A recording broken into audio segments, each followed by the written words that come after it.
Prepare చేసుకోబోయే easy మెథడ్లో crispy potato fry ఎలా చేయాలో మనం చూద్దాం. ఆలూ ఫ్రై కోసం 1/2 కిలో ఆలూస్ని ఇలా పీల్ చేసి చిన్న చిన్న ముక్కలుగా తీసుకోవాలి. 1 టీ స్పూన్ ఆవాలు, టీ స్పూన్ జీలకర్ర, 1 టేబుల్ స్పూన్ పచ్చి శనగపప్పు, 1 టేబుల్ స్పూన్ ధనియాలు, కొంచెం కొత్తిమీర, కరివేపాకు, ఒక 5-6 ఎండుమిరపకాయలు, 5-6 రెబ్బల వెల్లుల్లి. ఆలూ ఫ్రైలోకి వేయడానికి ముందుగా ఒక పొడిని ప్రిపేర్ చేసుకుందాం. స్టవ్ వెలిగించి ప్యాన్ పెట్టి ప్యాన్లోకి 1 టేబుల్ స్పూన్ ధనియాలు, ముందుగా తీసుకున్న ఎండుమిరపకాయలు అండ్ రెబ్బలు తీసిన 7-8 వెల్లుల్లి, వీటిని దోరగా వేపుకొని మిక్సీ పట్టుకుందాం. ఇప్పుడు ప్యాన్లోకి 2 టేబుల్ స్పూన్ల ఆయిల్ వేసుకుందాం. ఆయిల్ వేడెక్కాక 1 టీ స్పూన్ ఆవాలు, 1 టీ స్పూన్ జీలకర్ర, 1 టేబుల్ స్పూన్ శనగపప్పు ఫ్రై చేసుకుందాం. పప్పులు గట్ట వేగిపోయిన తర్వాత ఇప్పుడు దీంట్లోకి పొటాటోస్ని యాడ్ చేద్దాం.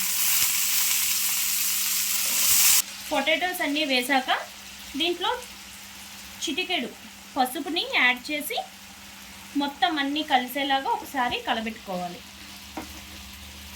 స్టవ్ని మీడియం ఫ్లేమ్లో పెట్టుకొని ఇప్పుడు బంగాళదుంపలన్నీ కొంచెం ఎర్రగా మగ్గేలాగా చూసుకోవాలి. అప్పటి వరకు దీన్ని విడిచిపెట్టేద్దాం. ఇప్పుడు మూత తీసి చూద్దాం. చూడండి, ఆలు ఇలా రెడ్ కలర్లోకి టర్న్ అయింది కదా. ఇప్పుడు ఈ స్టేజ్లో తగినంత ఉప్పు వేసుకుందాం.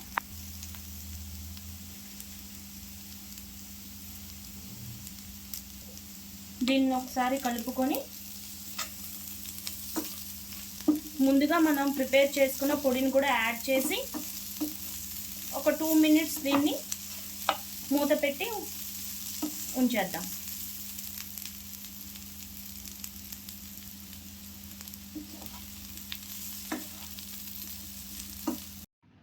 బంగాళదుంప ఉడికేలోపు కరివేపాకుని ఫ్రై చేసుకుందాం.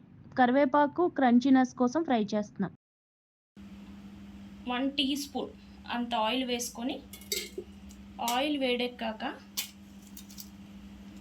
కరివేపాకుని యాడ్ చేసుకొని లైట్గా చిటపట అనేటప్పుడు ఆఫ్ చేసి ఈ కరివేపాకుని మనం ఆలులోకి ట్రాన్స్ఫర్ చేసేద్దాం.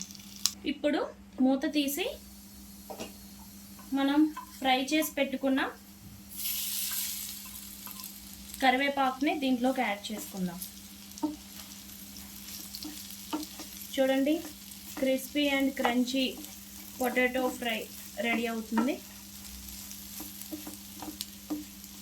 ఒకసారి ముక్క ఉడికింది లేదో జస్ట్ ఇలా ప్రెస్ చేసి చూడండి. పొటాటో మంది అయిపోయింది, ఉడికేసింది కదా. ఇప్పుడు మనం కొత్తిమీర వేసి గార్నిష్ చేసుకుందాం. ఎంతో tasty and crispy potato fry ready అయిపోయింది.